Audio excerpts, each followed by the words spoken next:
Welcome to Research Debrief, the podcast that aims to bridge the gap between the fitness industry and science in under 20 minutes. Luke, what's the topic of discussion for today?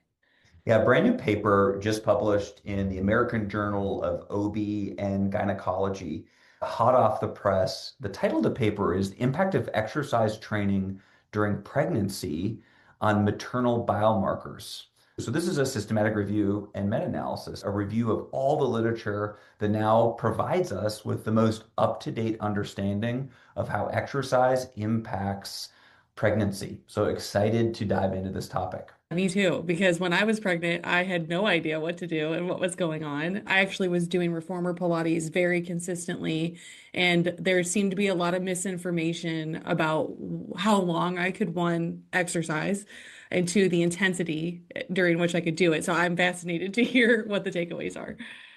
Yeah, and the nuance of this paper is, again, it's from the title, it's the impact of exercise training on maternal biomarkers. And so this paper is so interesting because they didn't just measure, hey, did we have a healthy pregnancy? And what is the weight of the baby? And what is the mother's health outcomes? And what is their resting systolic blood pressure during pregnancy? They were very nuanced in looking at a number of these clinical biomarkers. And the nuance of some of those biomarkers is definitely beyond the scope of our conversation, but that is the strength of the paper. So let's go into some of the content that they cover in their introduction. They say that regular physical activity has been shown to reduce urinary incontinence, lower back and pelvic pain, and fatigue. Exercised pregnant women are also less likely to have instrumental deliveries, report higher rates of vaginal deliveries, and fewer C-sections. In addition, exercise is associated with improved metabolic outcomes, including better glycemic control and prevention of excessive weight gain. Mental health benefits have also been documented with various forms of exercise reducing prenatal depression, anxiety, and postpartum depression, and improving health-related quality of life, body image, and overall well-being. So that's kind of their preamble. They're saying, hey, we know that exercise is really good for pregnant women. Now, this specific study looks at, like we said, the biomarkers, and specifically they break it down. This is how they're actually looking at it. They're looking at a couple of things: blood biomarkers, the milk, those are our key markers. And so we're not going to go into, hey, did we see an increase in interleukin 1, interleukin 6, and so forth across all of these different areas? But we'll get right to their conclusions, okay? But I want to make sure that we understand that's what they were measuring, and I think that's pretty robust. Their key findings: exercise interventions that are over 12 weeks in duration that combine aerobic exercise and resistance training. So that's our first takeaway. They say the things that work for pregnant women are aerobic exercise and resistance training at moderate to vigorous intensity levels. So that's number two, moderate to vigorous. Reduce tumor necrosis factor and interleukin 6, so those are biomarkers. Increased interleukin 10, improved lipid and glucose profiles, and altered leptin, brain-derived neutropic factor, and placental mineral content. Now, that might sound like a lot.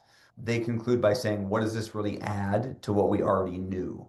This demonstrates that exercise, again, aerobic and resistance, positively modulates inflammatory, metabolic, hormonal, immunologic biomarkers in maternal serum, umbilical cord blood, breast milk, and placenta through evidence is limited in early gestation. So that's our big takeaway.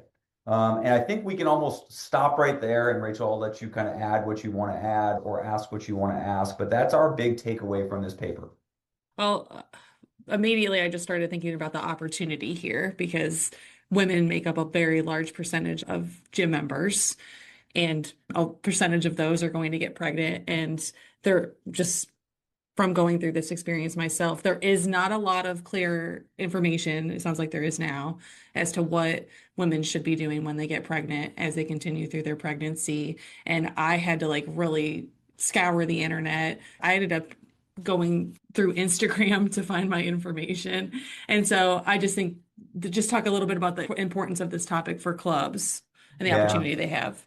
Yeah. And then we can maybe even make it actionable for the club because what they conclude is that exercise interventions during pregnancy, particularly concurrent that involve aerobic and resistance, we've said that a few times now, they're performed for more than 12 weeks. So I think that's noteworthy. The strength of the evidence here says we see great outcomes with over 12 weeks of training. So right away, if I'm a club, I'm thinking about how do we structure this so it's at least 3 months, 4 months in duration.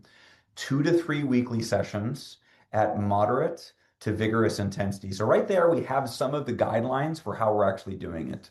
They also mentioned that it should be structured. They said these structured programs have shown significant improvements in several physiological domains, and I'm going to state those domains again, including maternal serum markers, umbilical cord blood parameters, breast milk composition, and placental mineral content. Those are the key biomarkers that we're looking at. So in that statement, we just heard the benefits, but we also heard how can we actually approach it? So we're thinking over 12 weeks, we're thinking 2 to 3 times per week, we're thinking resistance training and aerobic exercise are the keys.